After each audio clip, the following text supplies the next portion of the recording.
Welcome back to The Short Coat. Coming to you from the amazing and intense world of med school at the University of Iowa Carver College of Medicine. I'm Dave Etler. I wanted today to get your reactions to some news stories I came across recently from the margins of medicine. So co-hosts, who are my co-hosts? I haven't even said that yet. No, you have not. not. I don't know. We're here Who with are they? Who are we? We're here with M2s Sahana Sarin. Are we? Yeah. Hello. M2s Zach Grissom is here. Hello, hello. M2 Srishti Mathur is here. What's poppin'? And M2 Jay Miller. Howdy. There we go. Thank you. So, a few episodes back, we spoke about using artificial intelligence in med school. And full disclosure, I use it all the time. So do a whole bunch of other people. That's actually what we're doing here. We're not here. Yeah. This is all AI. Do you know about Notebook LM? No. It's a Google property where you throw it some sources and then you can use it to make an audio podcast. Yes. I had thoughts about their dynamic. It's a very, very interesting one. It's very NPR, I feel like. I'm more thinking that they're like not publicly separated, but they're like a married couple that is like privately going through a kind of divorce, and they He's coming up with his own story. Yeah. Oh Lord. Yeah. They remind me of this couple that were on like an HGTV like flippers thing or whatever. Chip and Joanna Gaines? And yeah, it was like that they continued to work together professionally, but like were getting that divorced. was Flip or Flop. Yeah, I think so. The really annoying couple. Yeah. You know who? Yeah. They got divorced. Yeah. They're really insufferable. It kind of teeters off as they. There's a lot. Yeah, if you're two people doing a show together and you get divorced, maybe stop doing the show. I would also argue, I feel like building a house together or building a house in general is just such a high stress situation. So to be a married couple who professionally does that all the time, like that's a recipe. Ain't no way I would. Right. Yeah. Like, have you been to IKEA? That's horrible. Have you built IKEA furniture? Have you built IKEA furniture? Wait, like IKEA therapy to furniture me. is easier to build than most other furniture. That's like True. therapy. True. I don't know why IKEA furniture gets such a bad rap. No, No. it's fantastic. Yeah. And And it I'm has sorry, pictures. but you're wrong. Yeah. Yeah. Anyways. Anyway, I use artificial intelligence all the time. I've said that I'm not all that fussed about it. I think some people are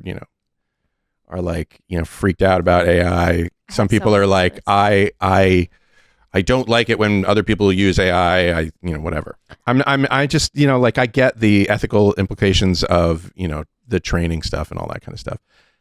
That's not what we're talking about. Dang it. Not It's today. so much on that topic. Not today. That's a different one. Sign up for a different one. I just think humans have freaked out and then accommodated themselves to new technology before, and we will do it again. We'll do it. Many times we've done it. But I read this concerning study from the Lancet Gastroenterology and Hepatology that suggests that use of AI can lead to a phenomenon that the authors called de-skilling. Mm-hmm. So this is a retrospective observational study on colonoscopies, the quality of colonoscopies during a 3-month period before the implementation of AI, polyp detection tool, and a 3-month period after the tool's discontinuation. So the question they wanted to know was, would the use of AI change the rate that adenomas were detected, the adenoma detection rate, or ADR, once AI was not used anymore? And the study found that the detection rate declined from 28.4% before AI use to 22.4% after it was discontinued. So doctors did, in fact, become less skilled in detecting adenomas after using AI. Reaction. Was there a percentage before the AI was used? 'Cause I would did not be interested. see that. Well, I mean, the percentage before AI was 28, that found that the detection rate declined from 28.4%, which I assume means of the scans that we looked at, 28% were positive for adenomas. Was that with AI? Yeah, without. And then with, So I'm saying, Yeah. I'm curious, Yeah. did it go down because physician lost the skill, or did it go down because AI increased it and then you took away the AI and we went back to baseline? Because you have to know the baseline of like the starting point before, because now you've implemented Poorly something constructed new. study, It 0 out of seems 10. to sound like it was the before AI percentage, But it and only then they gives 2%. introduced AI, and then they didn't include that percentage, and then after they took away the AI, that is the percentage. Really? Oh, like it used to be. So I don't didn't think take I think the that's AI what in my reading of it, I think that's what I was. Okay. I only read Seeing, the yeah. conclusion and abstract, which is what I do with Dave, I most forgot studies. we were doing this. I didn't. I read didn't. shit. I didn't read it at all either. I didn't even see this. Feedback. I'm your new favorite. Jay wins. Wait, 1 second. Where was this? In the group meet. Oh, absolutely did not see that. I'm so sorry. God damn it! I try Thing so doesn't hard. Group me. I read the whole message, and I fear I never saw this part. Apparently, He even gave us a workaround the paywall. Yeah, because the original article that I posted was a New York Times article, and yeah. whoopsie. It's all right. I read your messages. Thank you, Jay. I read it. I just Didn't- ignored it. Okay. I didn't even read it, so I'm like the worst of them. I wasn't able to click on the links, and so I tried to like retype them in, but then also GroupMe was just freaking out. So then I just deleted my comments to try and make it easier for you all to read it. So Maybe that's why I didn't. See yeah, it. it was all my fault. So you had a bunch of like deleted comments. that So were- what I'm Well, hearing and is I it's don't- Zach's fault. I don't think they ever went through either because like I was walking from Fieldhouse back over here, and so then like I disconnected from the Wi-Fi, and then it wouldn't let me like your comment for a while. I don't know. Oh. I saw Okay. you But- tagged us in one thing that was a really long paragraph, Yeah. and I read that paragraph, but I never And there saw were URLs under it. Never saw that. Oh, anyway. all that will be cut out probably. Oops. Yeah. I Do think you guys- do you guys- it can be a crutch if it's not like accompanied with something else. Like I know that there's a lot of talk about us with what is it called, like Nabla or whatever, that'll listen in on your interview with a patient and then be able to spit out a formatted like note, and that's no, obviously not something that we're allowed to use within our SP interviews. Yeah, because there's something to taking notes. Mhm. The physical process of writing down something. and then to be able to synthesize and put it together. So even if you did take notes, but then something else wrote it all up for you, you're not actually learning how to construct or communicate that to yourself, let alone to other people. So I think a lot of this is in the way that the tools are used. Mhm. Like I used to be very against AI, and my friend would be like, no, use it. Like it's fantastic for like studying. And then we started using it to like construct quiz questions or, like explain things out more if I couldn't understand it, etc. And I feel like in that it was very helpful. But then the question is like, if I came up with those quiz questions myself, it would probably be more helpful. But like, am I going to do that? Probably not. Right? Like that's going to take me this more is the time. thing. This is the thing I struggle with too. Is like, the things that I use it for are things that I couldn't, because of time constraints or whatever, I Right. couldn't do it before, Exactly. and so I just wasn't doing it. And like even like the notes thing, it's like one thing if it's just doing all of the notes, and that's fine, you're removing a lot of administrative burden. But then as a physician, because I'm taking care of this patient and those notes matter to me, I'm still going to go in and take notes, whether or not they're documented into the system. Mhm. Right. I feel like that's like you're using it to help you with this one thing. That's just like time consuming, but I'm still trying to maintain the skills that I have otherwise. I would be curious to see what happens when someday your panel of patients is, 1,500, Mm. 2,000 That's fair. patients. Yeah. Because it is tempting to just be like, I don't have time to look at everything. So I'm gonna let the robot do it. Sometimes I worry that I am not a huge AI lover. I don't love it. Valid. Yeah. Yeah. And like that concerns me because sometimes I feel like AI is used as a band-aid. Like the overall problem is we have a physician shortage. We have administration shortage. We have a very broken healthcare system. And that leads to physicians having such huge patient panels. Yeah. And instead of fixing that core, Mhm. we say, use AI to write your notes. Yeah. You're not. Yeah. And like for me, I do worry that like that would reduce the quality of my care that I'm able to give my patients because I'm not engaging with them, with their illness, with them as a person, the same way if I'm using AI to write those notes. But I also like, you know what I mean? Like it's complicated. I see the value of it. I do, but I don't love AI. I do use it every now and then. Well, I hope that just by being uncomfortable with and like how it's often used, that you'll be able to compensate for. And I will say, like, in terms of the skill loss, like I very much saw that happen with me. So like I said, I do love to write. And one of the first things I used AI for, I was like, I'm gonna have them write my emails because emails stress me out. I love these ads that I see on Instagram or whatever. Yeah. It's like, I've never written an email. I'm like, well, what? So writing emails always stressed me out. So I would have AI do it. And then like it got to a point where like I would be like writing something up and I'm like, oh, like I'll just put it into AI. And then I was like, I had like a crisis because I was like, oh my God, my entire life I've considered myself a writer. I've considered this to be my one skill. And now I have to go to Chat GPT. F that. I'm so mad about that. So like I did feel like this skill loss. And that scared me. That freaked me out. But I will say I use it for my recipes, my meal prep, my Trader Joe's grocery shopping list. And it's very helpful for that. Like, I feel like in those situations, it's like, am I really worried about de-skilling? Like, no, I have to get some food on the table. Well, also, so like, I went from zero, I never cook, to now at least I cook. Love that. Right. And it's like, that's what I'm saying. Like, that's what I'm saying. Like, if you use it to do things that you couldn't do before, maybe that's better than using them to do things that you could do before that you just didn't like do. I don't know. Yeah.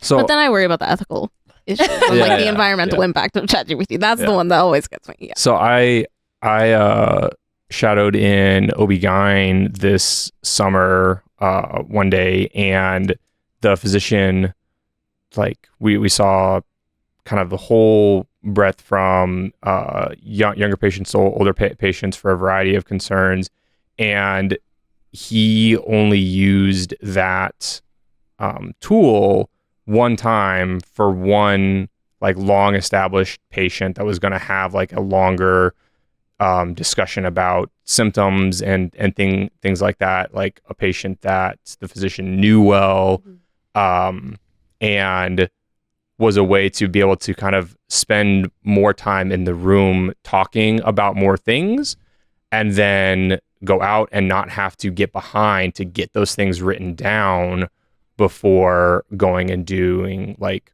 a more procedural or more like exam heavy like second appointment with another patient.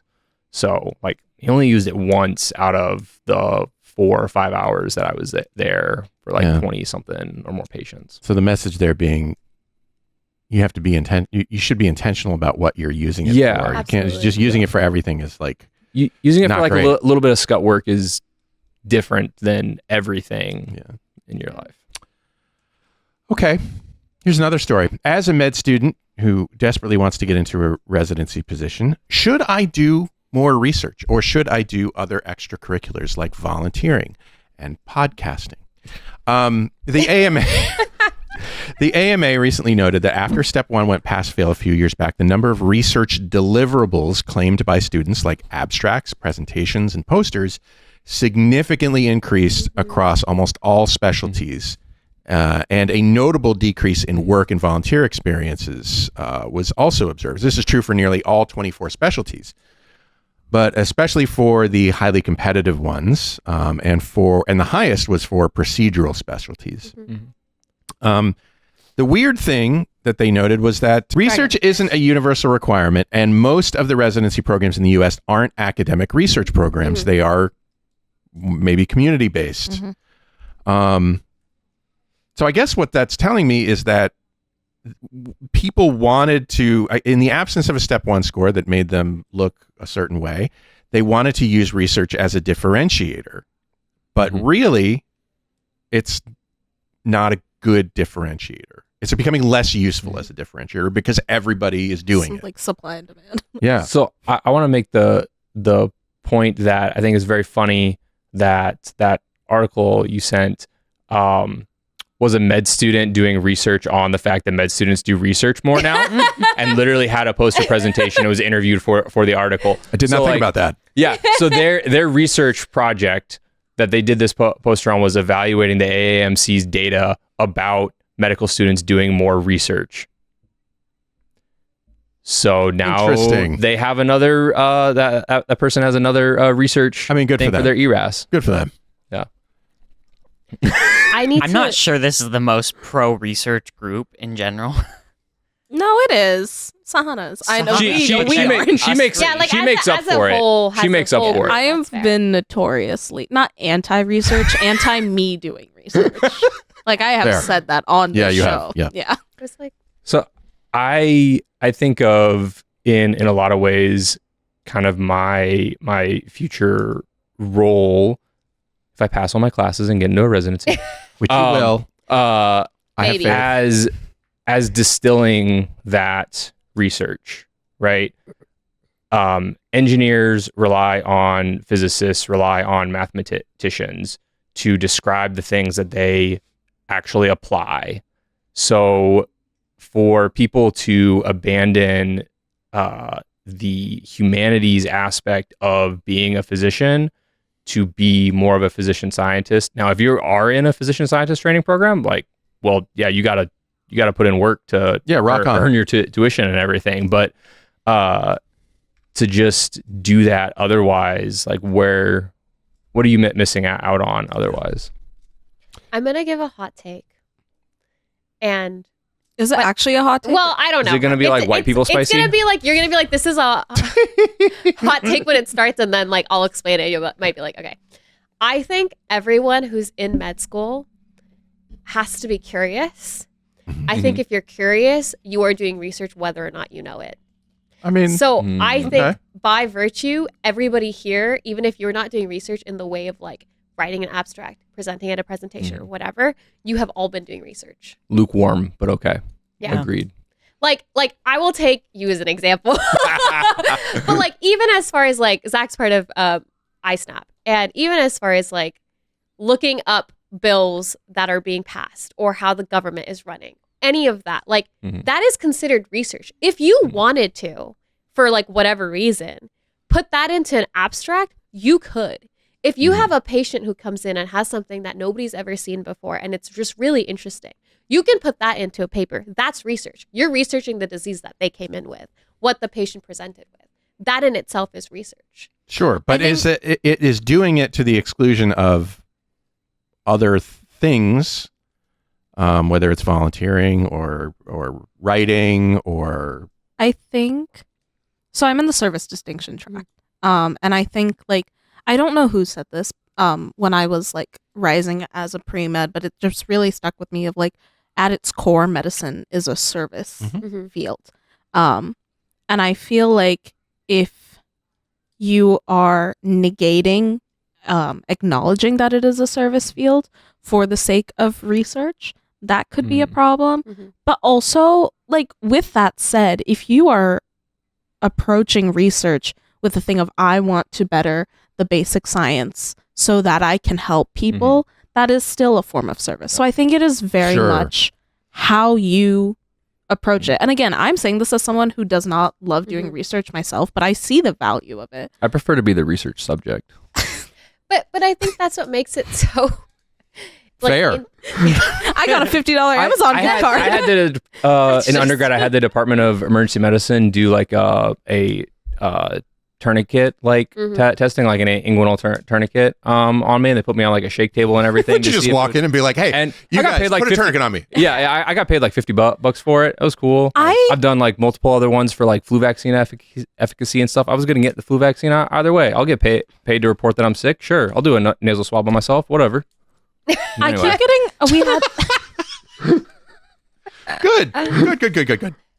I remember in undergrad, I tried to do a couple of like psych ones, and I kept getting rejected from all of them because I'm left-handed, and most of those studies want right-handed people so that they can standardize. And devastating, ridiculous, devastating. Will the hate never stop for us? I know. God, I know. Just learn to do stuff right-handed. Yeah, become ambidextrous. Yeah. Are you my dad? I'm just kidding. This is feedback. The largest spikes in research were for vascular and thoracic surgery. The largest declines in work and volunteer experiences were in prelim gen surg and transition year residency programs, which the study noted were generally a path to some of the more competitive specialties. I think the message is do research if that's your passion. Right. I think it always boils down to if you can talk about it and be passionate about it, do it. that. Yeah. But if I don't know, just don't do research just to do research. Yeah, don't do it for the hell of it. Yeah. It's or just to like make yourself look better. Yeah. Come on I also podcasts. feel like don't do it in a Exactly. I mean, bubble. do something else. Yeah, like don't do it in a bubble. Like you have time to do other things and still do research. Yeah. I feel like, I know might be a hot take, but I think as far as research goes, checkbox mentality would work for me because I think research, the important thing about it, for me at least, I'm not going to go for like 64 publications and abstracts and presentations. I want to like pick a topic. I want to research that topic. I don't want to do like a case report. I want to like learn a lot about that topic. I want to be able to talk about that topic. And like also like Sahana said, like being curious about something, just like exploring something more deeply than like the surface level we go to into in medicine, like being able to like dive into something and have questions about it and research that, but not necessarily spend your entire 4 years on it and get as many publications like backing up. Well, and I We're think there's curious. value to understanding how research, Works. how knowledge is accumulated, And how research works. It goes back to like your point of the stuff that we do out of curiosity because we be more curious. Be more curious. Is researching, even if it's not turning into publishing, it is deeper than like just a simple Google search. Like for anyone that like didn't take many micro classes in undergrad, like I took a semester long course that we covered all the same viruses in a week now here in med school, and it was a semester long where we got like an hour or more per virus to talk about the life cycle and things like that. And there's more that they had distilled it down to that we could have talked about all of those. So finding those other answers for yourself is important. Dave, I hate to pause this, but what time is it? It's 1:23, and I Okay, was about really to have point to that go. out.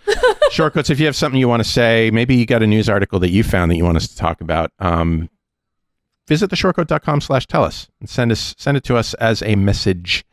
Otherwise, that's our show. Until next time, I'm Dave Eller, saying don't let there's... Jesus Christ. Talk to you. Bye. Bye. Bye.